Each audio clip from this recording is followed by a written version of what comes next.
Mirad amigos, si mande neodimio, fuerza de 600 kilos. Y bueno, ya veis el sitio más bonito, precioso que estamos hoy. Y venga, vamos a ver qué sacamos de aquí.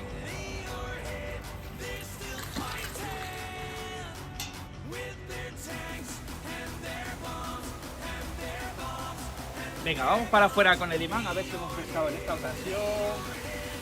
Y hemos pescado. Anda, mira, hemos pescado. Mirad lo que hemos pescado. Si sabéis lo que es, dejadlo en los comentarios. Una monedita de 2 céntimos.